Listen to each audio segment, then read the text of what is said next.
Como lo anunciamos, ya está de manera presencial el máster Walter Gómez, candidato asambleísta por el distrito número 3. Walter, ¿cómo le va? Bienvenido a Ecuador en Directo. ¿Qué tal, Jaime? Muchísimas gracias, Gustavo. Muchísimas gracias por esta oportunidad que me dan de poder conversar con la audiencia de Ecuador en Directo. Bueno, ¿cómo va el recorrido en los sectores de Guayaquil, del distrito 3, en cuanto a la campaña electoral? ¿Qué dice la gente? ¿Cuáles son los problemas que ustedes han constatado en todos estos recorridos que hacen diariamente? Bueno, solamente para tener claro, para mí las campañas electorales son muy gratificantes porque me unen mucho más, me conectan mucho más con la realidad de los territorios, de la gente. Si bien es cierto, somos ciudadanos comunes, me siento un ciudadano común, pero a veces como que extendemos ese lazo que se tiene con el ciudadano común. Bueno, el pedido y el clamor urgente de los ciudadanos es la seguridad, ¿no? O sea, en este momento la inseguridad campea, las vacunas, las extorsiones, los secuestros, los asesinatos, realmente es todos los días y a cada rato. Lamentablemente vivimos en un país en caos, con un gobierno ausente, con un gobierno miserable, mediocre, que lamentablemente llegó en el 2021 engañando al 52% de los ecuatorianos y que hoy se dan contra el piso por haber votado por una persona que no estaba capacitada para poder gobernar un Ecuador.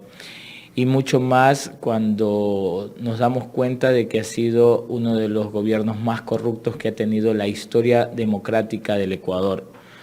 Y hablamos de refiriéndonos a Pandora Papers, a los cobros por puestos en el Ministerio de Agricultura, Danubio, ahora todo el caso de Danilo Carrera, Rubén Cherres, el tema del juicio político por el tema de las prácticamente extorsiones en Flopeg y los contratos que se dieron de una forma ilícita, ilegal, y todo lo que está pasando con cada uno de estos ministros del gobierno del caso Encuentro, el gobierno del evasor, y mucho más ahora que se sigue descubriendo el nexo con algunos funcionarios de alto nivel, como el caso de la fiscal general, como el caso del ministro que lo intentan sobornar por 2 millones y le da amnesia, bueno, y tantas otras cosas que se están viendo y que seguro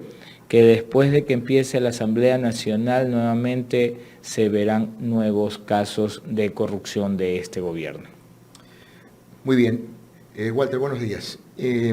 Antes de hablar de las propuestas, usted ha hecho un breve análisis de cuál es la situación política que estamos viviendo en función de este desgobierno, ¿verdad? Pero también se puede ver claramente que en las encuestas hay un gran porcentaje de indecisos y hay un gran porcentaje de nulos, ¿verdad? Y quizás todo esto se deba a ese desprestigio o a esa mala percepción que nos hemos llevado los ecuatorianos de lo que ha sido no solamente este gobierno, sino también parte de la Asamblea, parte de los asambleístas, parte de los partidos. ¿Cómo recuperar, Walter, esa confianza ahora en elecciones para que la gente pueda rearmar una asamblea coherente, una asamblea que vaya a trabajar directamente por el beneficio del país? Bueno, realmente la bancada de la Revolución Ciudadana está clara en las necesidades de la gente. La gente lo que quiere es bienestar, lo que quiere es trabajo, lo que quiere es seguridad. A ver, la Asamblea Nacional está para dos funciones muy específicas. Primero, para hacer o reformar leyes y la otra para fiscalizar. Entiéndase de que nosotros en el 2021 entramos con un plan de acción en la Asamblea Nacional y no se pudo completar lamentablemente por la muerte cruzada. Pero vamos nosotros a llevar la continuidad de ese plan que hicimos en el 2021 porque esto es un periodo de un año y medio aproximadamente que se estaría esta nueva asamblea, y que de ahí lógicamente tendríamos la del 2025 que se inicia.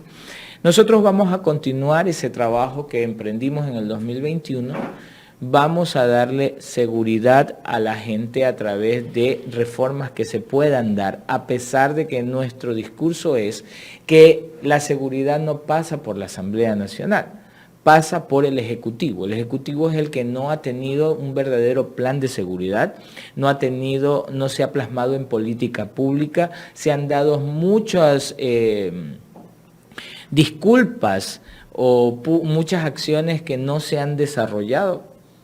Soy claro en el tema de municiones, por ejemplo, que se compran municiones y ahora dicen que no se ha comprado los fusiles para cada uno de los uniformados. Estamos hablando de que hasta el momento 2 años y medio y no se ha comprado chalecos, ni siquiera lo mínimo.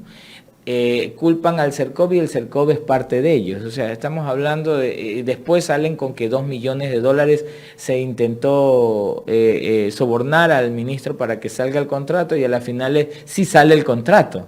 O sea, estamos hablando de que aquí hay una situación súper compleja. Se habla de que se denuncian actos de corrupción y no se va a la fiscalía a poner las debidas denuncias con nombres y apellidos. Entonces, aquí hay toda una distorsión de la realidad. Ya pronto este gobierno se va y lógicamente que la Asamblea Nacional tiene la obligación de investigar todo lo actuado por este gobierno y que paguen todos los responsables por todas las acciones o las inacciones que han desarrollado. Entiéndase de que en el tema de los indecisos, si bien es cierto, usted tiene toda la verdad, sigue habiendo un porcentaje alto de indecisión, pero estamos hablando de que al menos la bancada de la Revolución Ciudadana o los candidatos de la Revolución Ciudadana estamos en territorio. Somos la única fuerza que realmente está trabajando y que tiene estructura propia y que por ende estamos en territorio. Ahora, tenemos que irnos también contra toda la artillería que hay ciertos medios de comunicación en contra de nosotros y que la gente inocentemente, digamos así, cree sobre tantas falacias que se dan en el tema. Por ejemplo, una de las falacias que hay es lo que decía Jaime hace un ratito, que un candidato presidencial aliado, que es prácticamente candidato de Guillermo Lasso, dice de que las cosas que han pasado en Esmeralda son para boicotearle su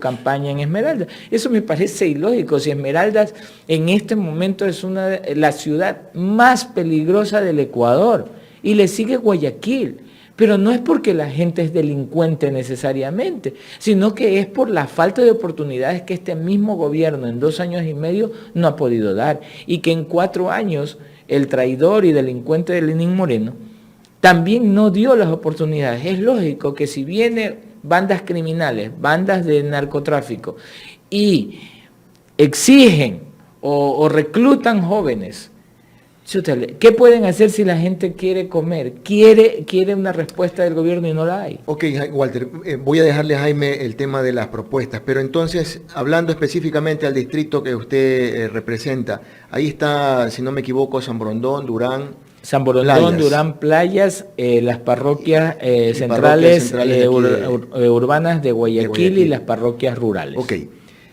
En este distrito, me voy a centrar en Durán, okay, que es un cantón muy conflictivo, donde no solamente carecen de servicios básicos, sino que también ahí pulula el tema de la falta de oportunidades, ¿verdad? Y ese cantón es el reflejo de muchos otros en el país, ¿ya? Lo tenemos muy cerca para Guayaquil. Así es. Tanto así que los pobladores de Durán vienen a Guayaquil a trabajar. ¿Verdad? Uh-huh. Entonces, ¿qué propuesta se le puede brindar a ese cantón y que eso se replique en el resto del país? A ver, tenemos que estar claros y como lo dije, la Asamblea lo que hace es leyes, arma el marco legal y fiscaliza. Si bien es cierto, como Asamblea nosotros podemos pedir todo tipo de información a los gobiernos autónomos descentralizados, en este caso, quien es el llamado a poder presentar las denuncias y poder hacer los cambios necesarios es el alcalde de la ciudad. En este caso, hasta el mismo alcalde ha sido prácticamente amenazado de muerte y con intentos de asesinarlo por las bandas criminales que están dentro, entre comillas, de la ciudad de Durán. Ahora, nosotros cuando fuimos a asamblea, nosotros exigimos al ministro del Interior de que nos presente el plan de seguridad que era precisamente para Durán. Nunca obtuvimos respuesta, Gustavo. Nunca la tuvimos. Y nosotros por eso llevamos al señor Patricio Carrillo a un juicio político. Y estábamos intentando también, luego del juicio político al señor Lasso, llevar a juicio político al señor Zapata, porque él es otro de los ministros que se ve que no hace nada por la ciudad de Durán. Sí, la ciudad de Durán, lamentablemente, aparte de malos gobiernos seccionales, en este caso de la ciudad, todavía está cooptada por un gobierno pésimo. Y un gobernador que no ha dado respuesta tampoco a aquello. Han hecho mamotretos de ir, por ejemplo, al Cerro de las Cabras y de poder intentar por ahí bajarse a uno que otro delincuente común, pero no han llegado al meollo del asunto, al centro putrefacto de la delincuencia y del narcotráfico en Durán. Entonces, aquí habría que tener una estrategia real para replicarlo no solamente en Durán, porque si bien es cierto, Esmeraldas, Guayaquil y Durán son las ciudades más afectadas que tiene el Ecuador. Y dentro de mi distrito están dos, Guayaquil y Durán. Hemos intentado, yo he hablado directamente con el gobernador, bueno, el ex gobernador, no con Tabaqui, sino he hablado con el anterior, y el señor no sabía ni dónde estaba parado en el tema de seguridad, y dio vergüenza escuchar en una rendición, bueno, no era rendición de cuentas, era supuestamente plantearnos todo el plan de seguridad que se estaba desarrollando, y a la final lo único que nos indicó y nos informó fue las rondas que supuestamente hacen los uniformados dentro de la ciudad, incluyendo también toda la provincia, para ser específico, pero eso nosotros no queríamos saber. Y se lo hicimos saber al gobernador anterior, de que eso no era un verdadero plan de seguridad, y por eso es que las cosas estaban saliendo de las manos. Se le salieron de las manos. Entonces, por eso, ante esa visión que usted nos muestra, Walter, si bien es cierto, y con esto ya le doy paso, Jaime, no se me inquiete, vamos a tener tiempo para... Con esta visión, entonces usted dice que las políticas como tal a ejecutarse vienen, o las propuestas vienen básicamente del gobierno. Si es así, es necesario entonces que el gobierno que viene, que en este caso pues quien va liderando es Luisa González, tenga también una mayoría en la asamblea, porque si no es así, nos vamos a topar con el mismo problema de la asamblea pasada, donde no se ponían de acuerdo para aprobar, para reglamentar, para poder reformar leyes. A ver, el problema de Guillermo Lasso es que no enviaba realmente leyes adecuadas y que beneficiaban a la ciudadanía. Entiéndase que la única ley que nosotros no le aprobamos fue la de Creando Oportunidades. ¿Qué decía la ley Creando Oportunidades?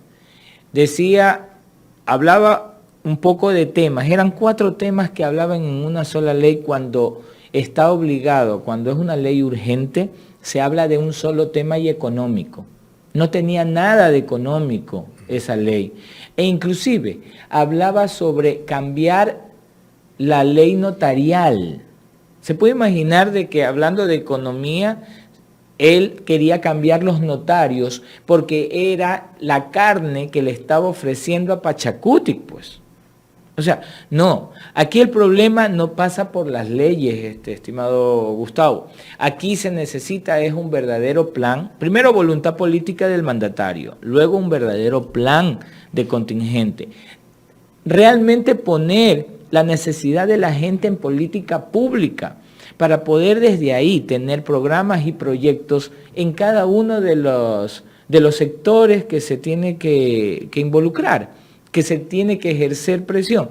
Si estamos hablando, vamos bajándolo completamente, si necesitamos una institución como la policía que responda hacia la delincuencia, ¿qué se tiene que hacer? Primero, Depurar a la policía. Si hay una denuncia de parte del embajador de Estados Unidos diciendo de que hay narcogenerales dentro de la Policía Nacional. Narcogenerales. O sea, ya es inaudito esto. Y que el gobierno haya pedido que se bajen a estos 2 generales de la policía. ¿Y ellos qué es lo que hicieron? Dijeron, a mí no me interesa lo que diga el presidente Lasso. A mí lo que me interesa es seguir aquí. Y ahí siguen. 1, 2, estamos hablando de los implementos hacia la... Si estamos hablando de narcogenerales, significa que dentro de los uniformados existen los vínculos del narcotráfico. Yo conversé con un compañero, con un amigo que es uniformado, y me dice, Walter, el 40% de toda la policía está cooptada por el narcotráfico. Estamos hablando del 40%. De cada 10, 4 son parte del narcotráfico. ¿Qué se tiene que hacer? Filtrar la policía, depurar la policía. De ahí viene lo que es el tema del fortalecimiento en temas de instrumentos o elementos para poder frenar o enfrentar a la delincuencia. No existen ni siquiera chalecos, que es lo más elemental. Y ahora se compran municiones y no se compran fusiles. Y se están escudando al ministro del Interior que todo es engorroso por el CERCOP, cuando el CERCOP es parte también del Ejecutivo. Estamos hablando solo de la policía. De ahí vemos una fiscalía que no hace informes cuando se coge a un delincuente para poderlo meter preso. No lo hace porque por ahí aparece de que el fiscal de turno se incrementa su cuenta bancaria. Después si pasa ese informe, pasa donde el juez, y el juez, cuando de repente vemos que han matado o que están con varios armas, y tampoco los mete preso. Y se sigue incrementando las cuentas de ciertos jueces. Pero estamos hablando de que aquí es toda una cadena de corrupción, pues. Bueno, Luisa González, dentro de su plan de gobierno, dentro de su plan que tiene para frenar la inseguridad en el país, está acogiendo la misma dinámica que hizo Rafael Correa en los 10 años de la década ganada. Sentar a todos los involucrados dentro del sector de seguridad para poder pedirles explicaciones a cada una de estas instituciones, cada una de estas autoridades, para que sean coherentes con lo que se dice. Si vamos a frenar la inseguridad, tenemos que frenarla desde todos los puntos y tenemos que siempre estar vigilantes de que dentro de cada institución no haya gente corrupta, pues. Estamos hablando de que no reciban dinero del narcotráfico. Ya, ok, como se dice, ya, porque lo han amenazado al juez y lo pueden matar. Está bien. Bueno, pongamos las prevenciones del caso, pues. Protejamos a ese fiscal, protejamos a ese juez, protejamos a la policía, protejamos, a lo mejor las Fuerzas Armadas tienen que intervenir. Bueno, hay las oportunidades. Gustavo, ¿qué estado de excepción del gobierno de Lasso ha dado resultados? Analicemos el antes y el después de cada estado de excepción. 11 estados de excepción ha decretado. Bueno, pero ¿qué resultados ha dado? El incremento de la criminalidad sigue. Estamos hablando de que en el 2022 estamos hablando de 4.800 asesinados.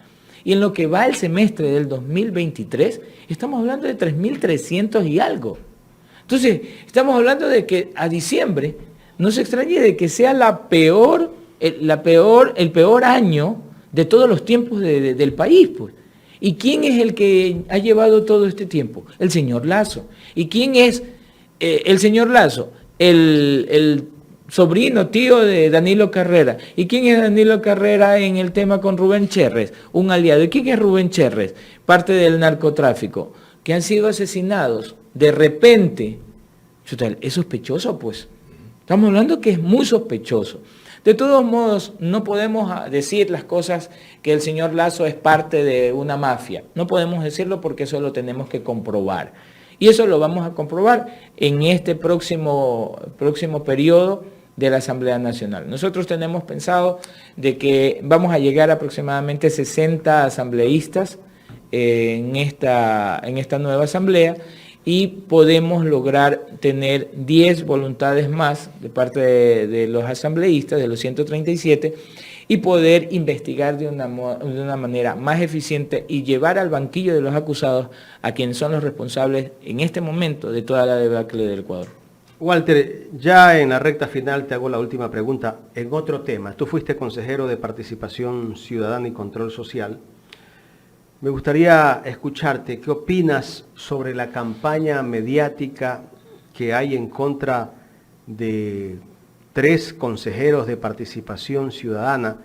Porque en la campaña, autorizados por el CNE, usaron una camisa azul y bueno, también incluso están involucrando a la prefecta del Guayas, Marcela Guiñaga, porque en un video dicen que promocionó la candidatura de uno de los consejeros. ¿Qué criterio merece ver todo lo que está pasando? A ustedes los destituyeron también de una forma ilegal.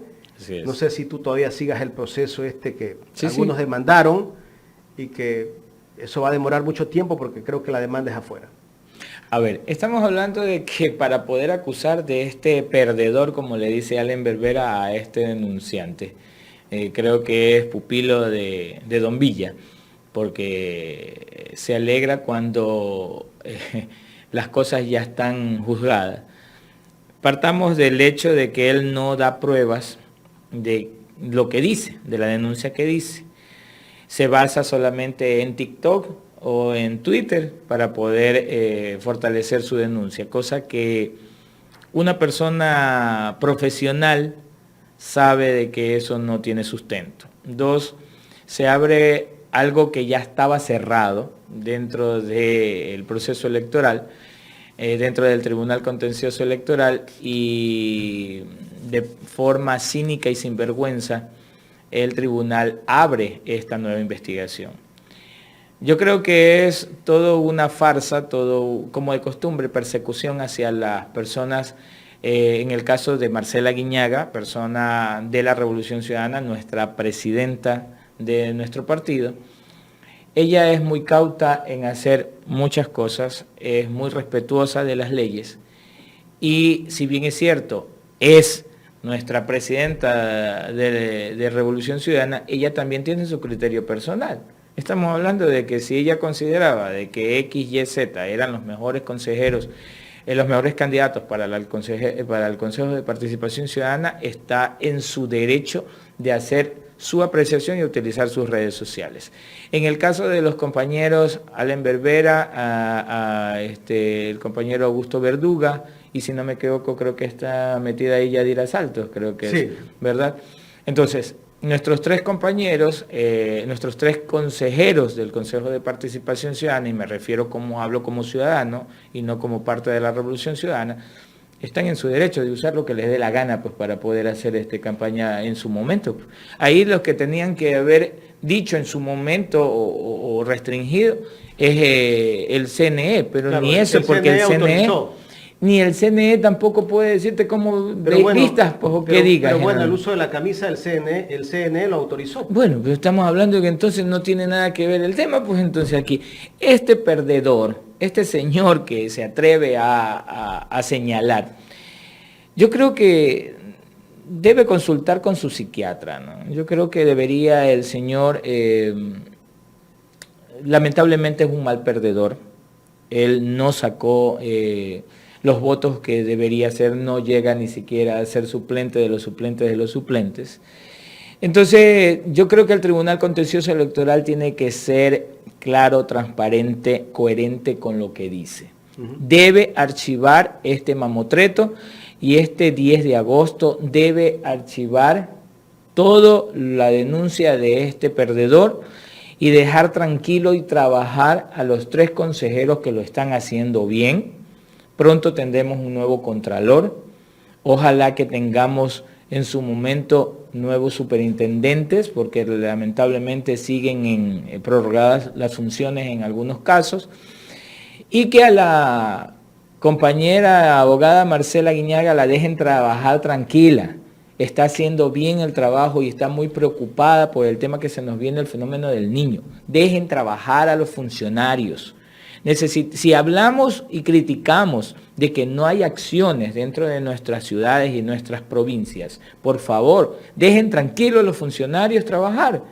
¿Por qué ese afán, ese odio enfermizo ese odio irracional que tienen algunos ¿Cómo se llama el que ciudadanos. está impugnando No esto? sé ni siquiera el nombre del tipo, porque no es ni conocido. Guarderas creo que es, ¿no? Creo que sí, creo que sí. Mira, de paso hasta tiene un apellido de un pésimo alcalde en la ciudad de Quito. Walter, muchísimas gracias. Gracias a ti, Jaime, gracias a Gustavo por darme esta oportunidad y estaré en el momento que ustedes crean necesario. Gracias a Walter Gómez, candidato asambleísta por la Revolución Ciudadana.